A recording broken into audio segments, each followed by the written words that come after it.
Hello. What's up? Welcome back. Happy New Year. This is my first Instagram live of the year. And so I'm so excited to be back here with book talk. I am spilling my tea. Hey, come on in. I am kind of a mess. Okay, let's see. Come on in. I think that worked. I was saying Happy New Year. Hey, Hey, how you doing? pretty good. How are you? Not bad, not bad. Can you hear me okay? Yeah, I can hear you pretty well. Okay. Great. How's it going? Happy New Year. That's what I said for a minute. How's it going? Yo, oh, I didn't hear that last part. Oh, I said Happy New Year. How's it going? Oh yeah, it's going pretty well. Happy New Year to you too. Thank you. Looks like you're okay. Are you back? You're breaking up there for a second. I'm pretty good. Yeah. Okay. Huh. Okay. I think we're good. All right. Cool. All right. So for those that don't know, if you don't mind giving us a brief introduction and telling us your name, and we'll just hop right into it and the name of your book. Cool. So for those who don't know me, what's going on? I'm Caleb Harris, 28 years old. I'm living in Enfield, Connecticut, and I just recently wrote a book called Out of Darkness, which basically really went in detail about, how I used to battle with an addiction to sex, porn, alcohol, and drug abuse, and how just I was lost and confused and didn't really know what to do with my life until the Lord blessed me. I went to Celebrate Recovery, which is like an AA program based around, the biblical principles and how God just changed my life and how, I'm just basically a testimony for how you could just change your life if you just let God use you. Wow. And so when did this come out? Was this something recently? Yeah, this was something recent. So the book's been out only for like about 2 months or so, something around that lines, yeah. Nice. And so you have this book and then a couple others, right? Yeah, so a couple others, yeah. So there was a book I wrote called Suffering in Silence. So it was a fiction book. I wrote that about, I want to say like 2-3 years ago. Like these books are starting to just blur a little bit, to be honest. But then there's another book I wrote called No Meat, No Problem. That was a cookbook. And then my first book I wrote called was Better Luck Next Time, Daryl. So altogether, I have 4 all published. So that's how many books that I've written. Nice. And so let's talk a little bit about it because you said a whole lot. So basically your testimony was your inspiration for this book. Yeah, that's correct. Yeah. So my inspiration was really just to help out other people to understand, like, you can get sober, but like I said, it's going to be work. It's going to be hard. I mean, you're going to have to, face things that you really don't want to face because you blocked it out due to addiction. So, when you become sober, you really have to focus on like the inner work. You have to focus on like the mental and physical and spiritual battle. And it's tough. It's not easy, but at the end of the day, if you just hang in there and just take it one day at a time and you just, you try to stay as consistent as possible, you'll be fine in the long run. Yeah, that's awesome. And so, I don't know if it's rude to ask, and so forgive me, but like, how long have you been sober, or how long have you been clean? So like I've been clean from my dates are like all over the place. So okay. I'll list a couple. I don't mind being asked these kind of questions. So okay. When it came to like the porn stuff, been free for a year. When it came to like casual sex, it's been about 3.5 years. And the main one was really just like the drinking and the substance abuse. So I've been clean from that for about anywhere between like 4 to 6 years. So ultimately, I really just started my sober journey around like 2017, 2018. So somewhere around there. Okay, nice. And so you have no regrets? No regrets. I know that I'm free, that I'm walking with the Lord. And, there's always those like intrusive thoughts that try to come back. But to me, I know it's just lies of the enemy who's just basically just trying to like keep me in bondage. And honestly, I just don't entertain it anymore because that's just the walk that we have to walk, you know? Mm-hmm. Yeah, that's awesome. I think, obviously there's like a platform out there. Are you doing anything in your community, or what are some of the things that you're doing now that you have your book out? Yeah, so what I've been doing now is I've basically been coaching men, how to basically just quit pornography, and also just to help inspire them to be, better men for society. And also I'm in youth ministry for Wednesdays for a church that I go to. So I'm one of the small group leaders there, and, I'm helping out, just basically just giving my testimony, just giving devotionals, and just trying to help and inspire them as much as possible. And like, it's always been like kind of awkward, when people try to say like, Caleb's like a hero and like a role model, things like that, big brother role and stuff like that. Because like for years, I never really kind of felt like that. It was just like, oh, I'm just a regular person. But I mean, I do appreciate it. I really do, because I'm just trying to help some people out, because when I was younger, that help really wasn't there. It was basically just, you had to fit for yourself, and, you just standing on your own 2 feet, and you really just, there really wasn't a whole lot, wasn't a whole lot of support. So basically you just had to figure it out by yourself. So I'm trying to encourage other people to say, you don't have to do it alone. You're better with a bigger community. Yeah. Yeah. And you said something earlier. Someone says that's amazing. Absolutely. You said something earlier, and I think you said something around the lines of like, it's kind of hard to talk about, or it's kind of awkward. And what do you think is like the cause of that, or like the root of that? Like, what makes having these conversations about like addiction and like overcoming them, what do you think is kind of what makes them taboo in your opinion? Well, in my opinion, it makes it like taboo because no one likes to. I think people just don't like to be vulnerable in general. I think that's just like men and women who just have like those issues of just being vulnerable about these things. Because like, I look at it as this, obviously men and women go through different trials and tribulations, but we all are going through something, whether we want to like admit it or not. I mean, there's no shame in just saying like, hey, look, listen, I'm battling with this. But I think it's pride, it's ego, lack of vulnerability, and also just lack of understanding. Because I've met people who, they'll day drink all day, and they'll be like, I don't see nothing wrong with this. I met people who will look at, dirty tapes and dirty material and just be a womanizer, just, use men and stuff like that, and they just don't see it as a problem. So I also believe also, too, if you don't see it as a problem, then to you, in your mind, subconsciously, it's not a problem. So there are some people who don't see anything wrong with this kind of stuff as well. Yeah. No, that's true. And that's something that even in like my own personal life is realizing that some people don't want to grow. Like some people are really just okay with themselves and however their life is. And in my perspective, they could be doing something that I absolutely would not do or have overcome. And I'm seeing like, man, they really could have a better life. But from where they're standing, they seem like they're okay. Like, what were you, have you ever experienced that? And then like, how did you come out of that? If so? So, I'm sorry, you asked the question again? I couldn't hear you that well. Yeah, let's see. Can you hear me now? Can you hear me? Yeah, I can hear you now. Yep. Okay. I was saying, like, have you ever been in that space where you just thought, like, you were just comfortable, like, and how did you move past that, I guess?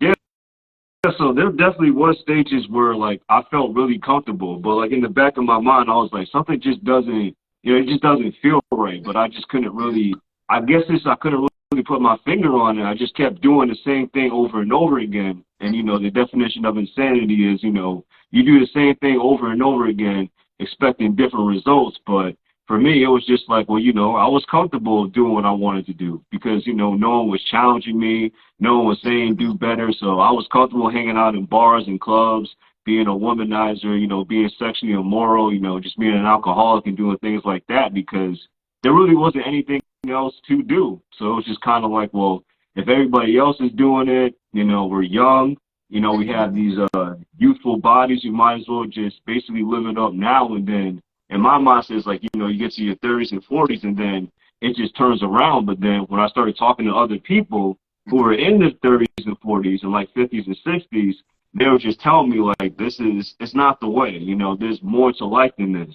And they would even tell me like, when I was around your age, like, I really wish I would have just gotten my life together. So those are the kind of thoughts that really had me thinking. And I also had to realize is that it's not as hard as we think it is to like get sober and like to build a better community. Like once you get around the right people, like it's cool, it's whatever.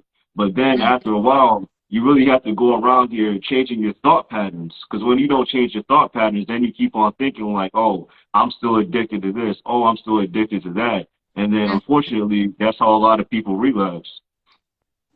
Okay. Wow. Yeah. That's interesting. Okay. Okay. And so what else? What else do you have going on since your book has come out? So basically, I just, you know, still coaching men, working on a program to help out other men just to really see what authentic masculinity is through a biblical sense instead of just what the world is teaching us. And, you know, I'm still going to be writing books and things like that. And so basically, I just opened up my consulting business, going to just get the final touches on that called Choosing Freedom. So right now, I'm open up to 1 hour consultations with the men. So if anybody needs help in that area, I'm available right now. So yeah, that's what I got going on right now. Nice. That's pretty awesome. And so you do you write full time, or what is your other job or job? Yeah, so I'm kind of like all over the place. So like I write, I coach, I speak. I learned about myself is that I can't really just do like one job and just focus on that. Like the way my mind works, I've always got to be doing this, and this. So those are the three things that have been helping me out. So by the grace of God, I had the finances to do this. So yeah, just very thankful, humble, and blessed to have all these gifts and just to be able to help out other people as well. Yeah. Yeah, that's awesome. And that's kind of something that, and I asked that not to like put you on blast, but I've noticed that with like other creatives is like, okay, well, what else are you doing besides writing? Because I know writing, for most people that I meet, like writing isn't like the only thing. There's other things that, you know, us creatives have our hands in. And so that's cool. And do you think, like, what do you see for yourself for 2023? Like, what are some of your goals? I think some of my goals is really just to help out more men and then to, you know, at least put out 2 more books and to, you know, just keep on talking about addiction and to do more public speaking engagements, not just at like churches, but just, you know, in public in like secular universes or Christian places as well. But just one of those things where I could go to like colleges, high school. So that's definitely a goal of mine, you know. It's not the easiest thing to do to push out as an introvert, but God has been really, you know, pushing me along and just saying, you know, you got this. I'll protect you. You know, I'll give you the right things to say at the moment. And, you know, just doing like more podcasts and just honestly just spreading the message of sobriety and just the grace of God. That's ultimately what I'm just trying to do moving forward. Yeah. Yeah. That's awesome. That's awesome. So what else? I feel like there's so much to unpack here, but I have no idea where to start. Can you give us more from your book?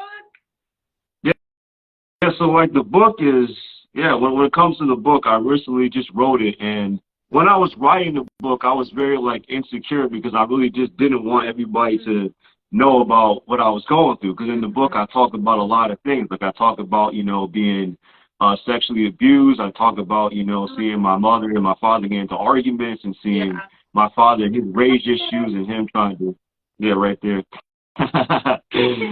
Yeah, but it was just one of those things where I had to just realize is that, you know, the scriptures talks about in Revelations how we overcome by the blood of the Lamb and our testimony and how we defeat the enemy because of that. Because the enemy, he always wants us to isolate ourselves. He doesn't want us to talk about these kind of things. But like the more and more I started talking about it, the more and more I started becoming more confident because it's just funny, you know, when you go out here, you tell a story about your own personal life, and then other people say, you know, I haven't been through the exact same thing you've been through, Caleb, but I can understand, like, the insecurities, like not being confident, not being successful with women, or being successful with women, but still feel as if there's, like, a void in your life, and, you know, hiding behind alcohol, drugs, and, like, all these things of the world. And basically the world is telling you, like, this is okay, but Christ is telling you that it's not okay. And then finding yourself in that, like, middle balance, just saying, like, who do I listen to? So, yeah. Yeah, yeah, and that's so interesting. I'm looking at on Amazon on Kindle. They have like the little look inside feature. So I'm using that. Mm-hmm. But so in your table of contents, and this is kind of on the lines of what you were talking about, like the addiction I've tried to keep to myself. And even earlier this week, or it might have been like the end of last week, I had shared something about like shame and guilt. Like those two feelings oftentimes come when we're in silence or when we're in solitude with our own, like the things that we're doing that we know we should not be doing, but we're doing them because, like you said earlier, they're kind of familiar. It's like, well, what else No. are we going to do? Not really. Can you hear me? Yeah, I can hear you now. Okay. And so, anyways, let's talk about that. Let's talk about that. The addictions I've tried to keep to myself. What do you share, or can you give us some more about that chapter? Yeah, so like the addictions I tried to like keep to myself, that was really when I was struggling with pornography because, you know, when it came to like the sexual abuse, like my appetite for sex was just not very like natural. Like the way that I talked to women and the way that I would be around women, it was always just very like, I'm only talking to this woman because I want to just get with her and do this, that, and the other with her. But then when I came to Christ, I started realizing like this is not right. Like the guys that I was listening to on the internet, like pickup artists and stuff like that, the thing about it is that they really compromise on like male insecurity. So they give you like a little bit of story, but they never really give you everything. So they'll say things like, you know, women are the problem, but they'll never talk about how, you know, hey, they was the problem.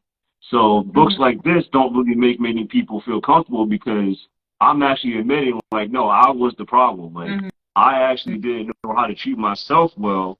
And because I never actually acknowledged the trauma that I had been through with being sexually abused and just not having successful relationships because of that, I basically didn't allow myself to be vulnerable with a woman because I always told myself, it's not going to work out, it's not going to work out, it's not going to work out. So the habit with pornography got worse, the casual sex got even worse, and then I just got so tired of feeling empty and lost because, like, on the outside, it looked like, oh, Caleb's not really going through anything. But it's like, nah, like, I'm going through some stuff, but, like, I really don't know how to say. And, like, as you were saying earlier, like, the shame and the guilt, like, just that double life that, like, that imposter syndrome was really just, I guess, really catching up to me a lot. So, yeah, like, last year, I just gave it all up completely and just was one of those things where it was rough, but I knew I had to just do what I had to do. And basically, I've had other men just come up to me and just say, well, like, hey, how did you do it? Did you, like, do cold showers and stuff like that? It's like, well, you know, that helped out a little bit. But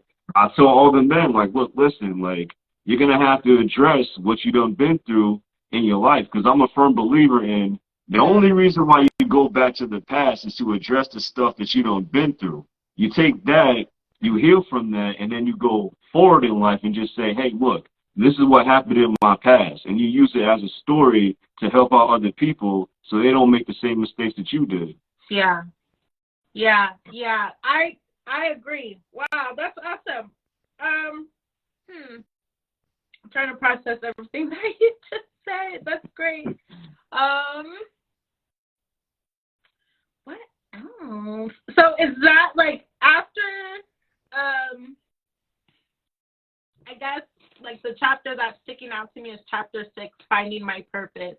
Do you think that like sharing your testimony then is your purpose, or did you know your purpose ahead of time, or can you talk to us a little bit about that, finding your purpose? So I knew my purpose was to help out other men. Like I always knew that. Like I always had always had a passion for helping out other men, but I didn't want to really act upon it because of being like an introvert and just the lies that the enemy was telling me when I was always in isolation. It was always one of those things where I just told myself like, okay, I'm not ready. Like I'm too shy or this, that, and the other and things like that. So that would always like inhibit me from not really speaking out because I've always been a great writer. But then I would tell myself, oh, I really suck as a speaker. But it's like, no, I don't. I'm not bad as a speaker. It's just, well, because back in the day I had a speech impediment. I had issues with my speech. I couldn't like read or write and things like that. So when you go through those kind of things, then you tell yourself like, oh, well, I can't do this and I can't do that. But God has been the main reason why he's just like, look, listen, I'm going to take you who's not perfect and I'm going to make you into, I'm going to make you into an actual speaker, because in the scriptures it talks about how Moses, had a stuttering problem, but he took him and he used him. So he's been using all these imperfect men of God. So all I am is an imperfect man of God. And, I realize is that even though I don't have a perfect life and I've been through a lot of things that other people haven't been through, I still have a testimony. I still have a purpose to help out others and to help them find themselves as well. Yeah. And I think that was the question that I was going to ask earlier, or at least just say something about it, is like when we share our own stories, and that's something that I've experienced myself, being a survivor of trauma, which there's a lot there. But even like when I'm sharing my stuff, I find that just because I've shared, someone else will have the courage to open up and share, like, oh yeah, I've been through the same thing. And I found that by saying it out loud, it like kills the shame and the guilt, but then it also brings not only myself healing, because that shame and that guilt is gone, but I think it also sparks like the healing in somebody else who's able to finally then have courage to say, hey, yeah, I struggled with that too, or I'm still struggling with that too. And then like they start asking for advice, and then, it feels good to like finally open up and share. And it feels good sometimes to be vulnerable with strangers on the internet. Believe it or not, I've met a lot of I don't know you from a can of paint, but I think this is pretty cool that we're able to sit and chat about your book where you're being vulnerable and you're sharing your stories. But a couple months ago I was on with an author, and we were talking about like maybe that being something more authors should look into, as far as like, why do you write? Like, why do you write? Oh, I write to share my story to help somebody else, or whatever the case may be, you know what I'm saying? And so I think that's pretty cool. Did you have any thoughts on any of that? So me personally, I just, I write for, my own personal health, because this is just, writing has always been just so healing for me. And just, as you were saying earlier about, connecting with other people through the internet, like I don't really know you that well, you don't know me that well, but it's just, we're basically connecting over something that we've gone through similar circumstances, because and it's that thing is that a lot of people, this is the kind of conversations they want to have, but I've noticed with a lot of like friend groups is that when you don't open up these kind of conversations, it tends to be very surface level. So you're just having a regular conversation of how was your day, how's things going, how's work, this, that, and the other. And then after a while, like us as human beings, like we're just human. We want to have like more deeper conversations, but we ain't trying to scare nobody off. So yeah, so I stories like this, I write these kind of stories, and I do my best to try to help people through the grace of God, because I just want people to realize, like, you're not the only one going through something. Like, you're not alone on this healing journey. It's just, it may feel like that, but you're not alone. Yeah, and that's so important, because I think, like you said, the healing journey, it can be kind of lonely, because I think for me, sometimes I felt like, dang, like I'm sick of myself. I think there was one point, and I was telling a friend too, I remember this exact moment, telling a friend, like, yo, I'm really tired of myself. Like, I'm really tired of this nonsense. Like, I could see that my behaviors weren't the best, and I didn't like the results that I was getting from how I was being. And they were like, okay, so like, what are you going to do about it? And it was like, like a period of just like being frustrated and like mad and like angry. And then finally just letting it go. Like, okay, this is in the past. I'm in control of my life. And something that you kept saying is like those thoughts, right? It's like taking a hold of those thoughts and understanding. I had to come to a place where it was like, okay, you are not your thoughts. Your thoughts literally are just passing through, and you can let them go. But it's going to be those thoughts that you repeatedly say to yourself, or maybe it's somebody else's voice that is still in your head that is, you're still hearing that same story over and over again. And it's like, you can actually let that go. And I think something that I learned in therapy was like to like visualize a balloon, right? And like visualize that negative thought or whatever, like that thought that you no longer want to have. Like imagine that being like an ant walking into the balloon. Well, let that ant walk into the balloon and then let that balloon go. And like anytime it tries to come back, like no, just like blow it away and it'll go away. That kind of thing. And believe it or not, that stupid, silly little exercise has been one of my go-to things when it just feels like, man, I need like an extra boost to deal with like myself, with my mind. And so I don't know, do you have anything to say about that? Yes. So like I had something similar when it comes to like sober recovery, you know, like the power of visualization. So for me, myself, like when I like meditate on like, the word of God, like I'll be meditating on something from scripture. It'll say something like, be still and know I am God. So like I really do, for me, what's been really helping out when those like intrusive thoughts come back and try to say, you know, you're a liar, you're a hypocrite, and it tries to bring me back to like things that I did in my past. Like I just try to close my eyes, meditate on scripture. I just think about like trees, because like something about the woods is just really, really peaceful. And it helps me just to be still, and it just helps me just to like relax and just stay focused. And like this is something I would just do for like 10 minutes a day, and then all the thoughts they go away. I basically just focus on like the trees, and like even if the thought does come back, I still take my attention and put it back on like the trees, because for me that represents just like the peace, or it represents for me, you know, the love that I've been feeling and the love that I'm getting now, because yeah, it's just really just something peaceful about that for me. Yeah. Okay, well this was a great conversation.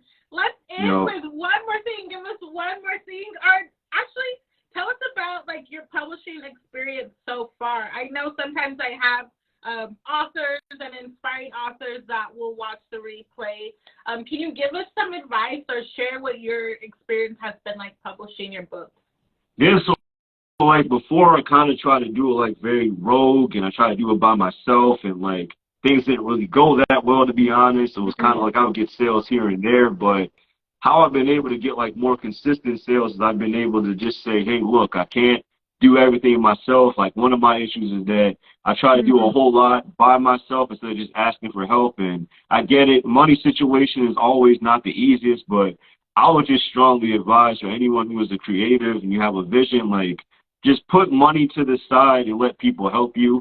That's it. Like even if it costs a little bit more money, like just do it. Because I've been working with Ayana, and she's really helped me out a lot. Like she's just been really just a blessing in my life, and just really helped me out with like what works, what doesn't work, like Photoshops, what people pay attention to, what people don't pay attention to.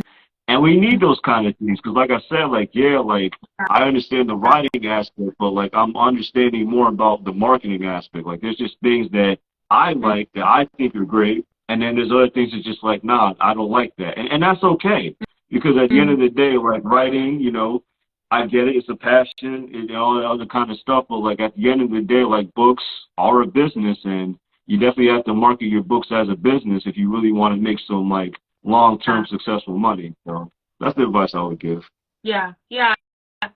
No, that's major, because I think especially a lot of authors, they will choose self-publishing because they think like, oh, I can just do this myself. This is the cheapest. This is the route that I'm going to go. And I think one of the things that authors have shared with me about doing that is like, you realize quickly where your weaknesses are. Like, man, like I wanted my book to look like this, but my strong suit is not really in this thing. And so then it's like trying to watch a million YouTube videos just is not cutting it. Like I, you know, when I first started out, that was kind of what I did, was like YouTube University, and I had like a notebook, I don't even know where it's at, of all of my notes, and it was like, dang, but like, okay, we're not saying don't skip the, you know, the small beginning. Sometimes you just have to start. But absolutely, I think, you know, one of the biggest things that independent authors face is like that financial struggle. Like,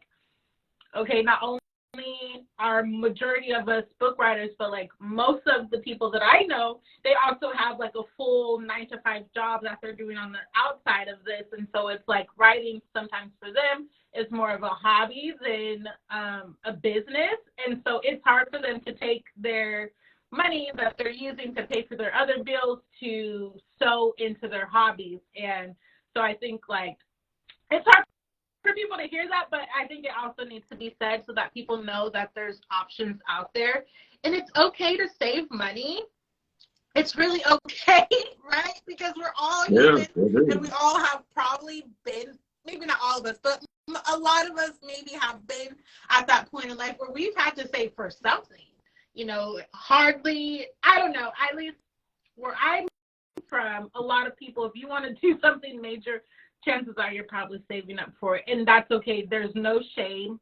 There's no guilt. And even with talking about something like this with authors, I think like that financial thing can be hard to talk about, and it can be embarrassing because it makes you, it's confronting. I think a lot of times like it's confronting, and people, especially if you're a non-confrontational person, you're, you know, for lack of better words, like a yes man, you just say yes to everybody, you're a people pleaser, you want people to like you, like you're probably not confrontational. And so when someone's in your face with something that is hard to be vulnerable about, back to our earlier conversation, I think it's just tough. And it's the same for authors alike, I think.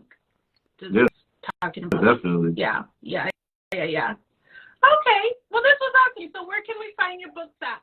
So basically, like the simplest thing to do is I basically just created a link tree. So if you go to my page on a man named Caleb, the link is right in the bio. It's Linktree, CHARRA. You can find all my books. You can find the consultations. You can find interviews that I've done. You can find the YouTube channel. Find my Facebook. If you want to make a donation, that's all right there too. So all there, all on Linktree. Found on my IG page. Yeah. All right. Well, this was great. I will be back again next week, February 10th, with another author interview. I'm looking forward to it. I'm looking forward to getting back into the swing of things and talking with more authors and about books and stuff. And so thanks for being my first guest in the new year. Yeah, no problem. I'm like, I feel a little rusty, but that's okay. We're gonna get back to it. And so thank you so much for being an awesome guest, and I will stay in touch with you. Yeah, no problem. Take care. All right.